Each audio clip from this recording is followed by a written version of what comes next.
Hello friends, आपका स्वागत है हमारे इस यूट्यूब चैनल पे। मैं आशा करता हूँ कि आप लोग अच्छे होंगे। इस वीडियो में आपके साथ एक जानकारी साझा करने जा रहे हैं, वो है जीडीसी एग्ज़ाम के बारे में। तो कल मेरा एग्ज़ाम था जीडीसी का। इस वीडियो में आपको बताने का प्रयास करेंगे कि क्वेश्चन का लेवल क्या था, सेंटर कहाँ था, क्या है नहीं है, थोड़ी सी एक संक्षिप्त जानकारी देने का प्रयास करेंगे। उन कैंडिडेट के लिए ये लाभकारी सिद्ध होगा जो भविष्य के दिनों में एग्ज़ाम देने वाले हैं, चाहे वो 18 हो, 19 हो, 21 हो, या जिस टाइम पे भी आपका एग्ज़ाम हो उसके लिए।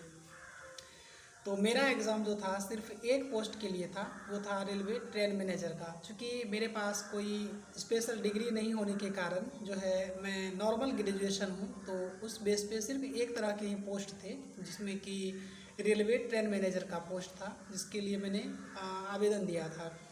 तो वो एग्ज़ाम जो है कल मेरा, यानी कि कल मेरा एग्ज़ाम जा कर के वो हो गया। और वो मेरा सेकेंड सिटिंग हुआ था, यानी कि शिफ्ट नंबर 2 था वो, जो कि एग्ज़ाम टाइम 3 बजे शुरू होता है, लेकिन आपका एंट्री जो हो जाता है वो 2 बजे से प्रारंभ होकर के 2:30 बजे तक चलता है। तो मेरा जो सेंटर हुआ था वो चेन्नई का एक अन्ना सलाई स्पेस का नाम है।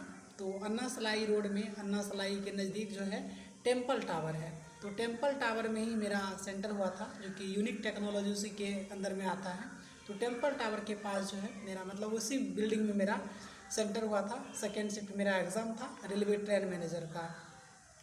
अब क्वेश्चन का लेवल का जहाँ तक बात करें, तो दरअसल इससे पहले जो एग्ज़ाम हुआ था, आई थिंक मुझे जहाँ तक याद है कि 16 दिसंबर 2023 को एक एग्ज़ाम हुआ था ये जीडीसी का।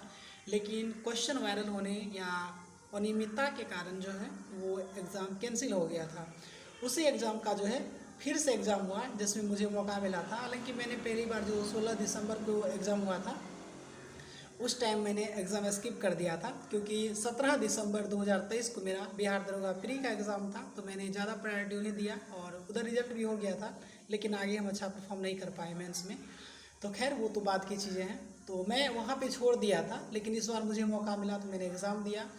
तो मेरा एग्ज़ाम कैसा गया, तो ऑनेस्टली बताए तो एग्ज़ाम कुछ बहुत अच्छा नहीं गया। बहुत अच्छा नहीं जाने के पीछे क्या कारण है कि मेरा मैथ्स एंड रीजनिंग का जो है ना, मैंने प्रैक्टिस मेरा काफ़ी छोटा हुआ था। इसके पीछे कई और कारण हैं, जिसमें कि अपना कुछ निजी जीवन में काफ़ी इधर व्यस्त रहे, और कुछ बार बार घर जाना पड़ा। इधर ट्रेनिंग सेंटर में थे, थोड़ा वर्कलोड बढ़ गया, और घरेलू कुछ परेशानी की वजह से हम उसमें मतलब ध्यान नहीं दे पाए, मतलब माइंड को हम कंसंट्रेट ही नहीं कर पाए। तो जीके जीएस का जो लेवल है मेरा वो थोड़ा ठीक ठाक है। तो आबरू इज्जत जो बचने वाला है, तो जीके जीएस से जो है बचाने का प्रयास किए। और जीडीसी को लेकर के जो ये एक पहले से धारणा थी कि जीडीसी में ना क्वेश्चन बहुत हल्का लेवल का होता है, और रियल में ऐसा होता भी था पहले। लेकिन पहली बार जीडीसी का पेपर कल जो आया था, तो हालांकि ये तो मेरा पहला जीडीसी था, तो मुझे तो कोई खास अनुभव था नहीं कि इससे पहले कैसे पेपर आएगा। लेकिन जो मेरे सहकर्मी थे, जो हमारे साथ अपॉइंटमेंट लिए हुए थे रेलवे में, वो भी, और उनसे पहले जो 2015-16 की वैकेंसीज़ के जो हमारे सीनियर सब हैं, उन सभी ने भी जो एग्ज़ाम दिया, उन्होंने कहा कि आज तक ऐसा जीडीसी का पेपर नहीं आया था।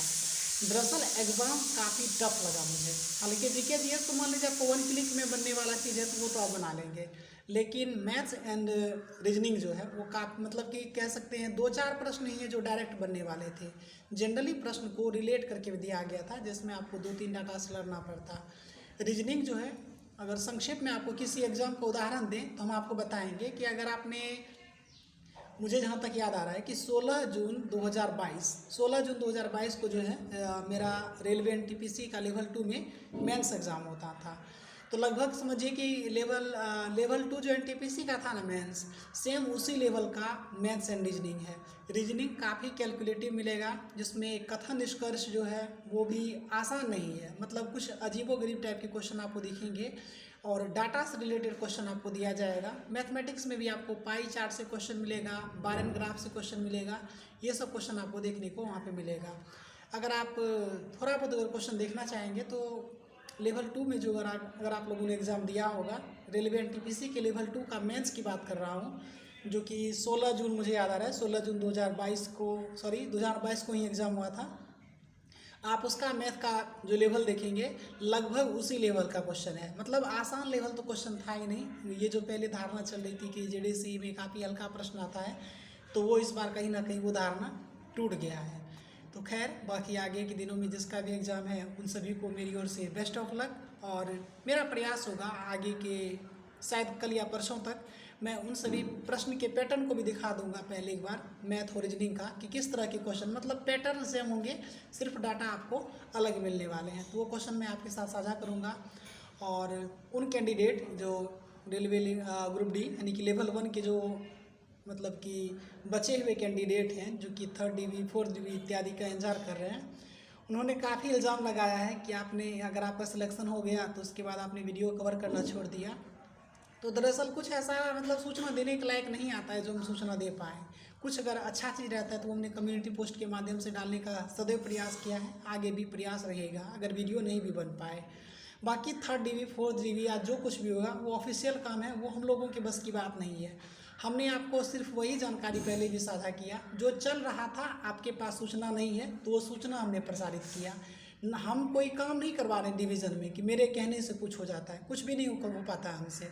जो कुछ भी हो रहा है या जो कुछ सामने आता है वो अगर आपको जानकारी नहीं है तो हम आपको उसको अपने सरल भाषा शैली के द्वारा या जैसे भी हो हम वो आपको बताने का प्रयास करते हैं, सूचना देने का प्रयास करते हैं। मेरे पास कोई लीगल अथॉरिटी नहीं है, मेरे पास कोई राइट नहीं है कि मैं कोई काम करवा सकूं। मैं 3rd डिवी नहीं करवा सकता, ये आप मान के चलें। जिस प्रकार आप एक प्रतिभागी हैं उस प्रकार हम भी कभी प्रतिभागी थे और अभी प्रयास कर रहे हैं। अभी हम सिर्फ एक जॉब कर रहे हैं, ठीक है। हमारे पास कोई राइट नहीं है कि हम कुछ नया करवा पाएँ। जो सूचना है सूचना हम सदैव प्रसारित करते आए हैं और आगे भी करते रहेंगे। फिलहाल इस वीडियो में इतना ही। बाकी आप सभी को बेस्ट ऑफ लक, आगे के लिए लगे रहिए। धन्यवाद।